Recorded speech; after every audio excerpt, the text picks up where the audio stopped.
এই যে ময়লার স্তূপ,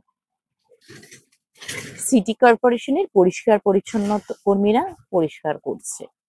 এই ময়লার স্তূপগুলো কিন্তু নিজে নিজে আসেনি কিংবা নিজে নিজে জন্মায়নি।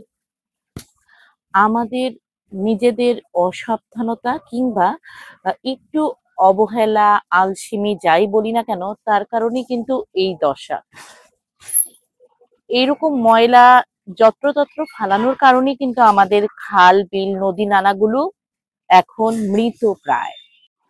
মানববন্ধন, র্যালি কিংবা বড় বড় কথা, স্লোগান সবকিছুই শুনি এবং এর সাথে আমরাও গলা মেলাই যে দেশটাকে, সমাজটাকে পরিষ্কার পরিচ্ছন্ন রাখতে হবে, নির্দিষ্ট স্থানে ময়লা ফেলতে হবে। সেই স্লোগানে যখন গলা মেলাই, পরবর্তী আমি কি আমি থাকি নাকি এমনটা হয়ে যায় যে নির্দিষ্ট স্থানে ময়লা না ফেলে এইরকম জায়গাগুলোতে হুটহাট পলিব্যাগে করে ময়লা ফেলে দিলাম। একটিবারের জন্য কি চিন্তা করে দেখি পরিচ্ছন্নতা কর্মীদের কষ্টটা?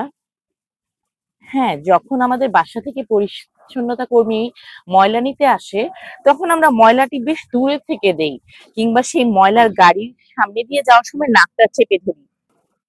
কারণ কি?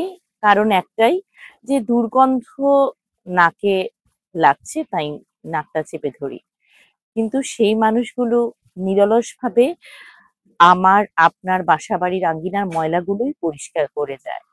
দিন শেষে তারা কি পায়?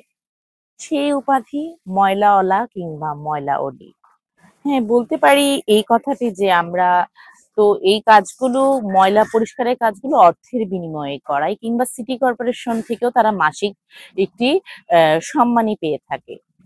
সেটা তো ঠিক আছে, কিন্তু আমরা যদি এভাবে যেখানে সেখানে ময়লা না ফেলে নির্দিষ্ট স্থানে ময়লা ফেলি, তাদের সেই পরিষ্কারের জায়গাগুলোর কাছ থেকে তারা কিন্তু নিজেদের কাজটি অন্যদিকে করতে পারবে। এই যে যেমন ধরেন আমাদের রাস্তাঘাট চলাচলের আশেপাশগুলো যেভাবে নোংরা থাকে, সেই জায়গাগুলো পরিষ্কার হবে কিংবা ফুটপাত গুলো পরিষ্কার থাকবে যদি আমরা এইভাবে যেখানে সেখানে ময়লা না ফেলি।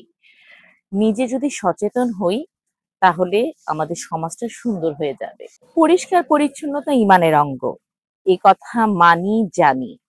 হ্যাঁ, সবাই পরিষ্কার থাকতে চাই, নিজের বাড়ি, নিজের বারান্দা সবকিছুই পরিষ্কার পরিচ্ছন্ন রাখতে চাই, নিজের গায়ের পরিধানের জামাটিও সুন্দর পরিপাটি করেই পরতে চাই। কিন্তু নিজের অজান্তেই হোক আর ইচ্ছাকৃতই হোক, আমরা কিন্তু ময়লাগুলো যেখানে সেখানে ফেলে দেই।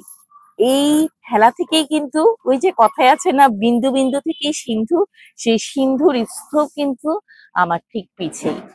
তাই এই অপছন্দনীয় কাজগুলো থেকে আমরা বেরিয়ে আসি, নিজে সচেতন হই এবং আমার পরিবারের সদস্যটিকে সচেতন করি।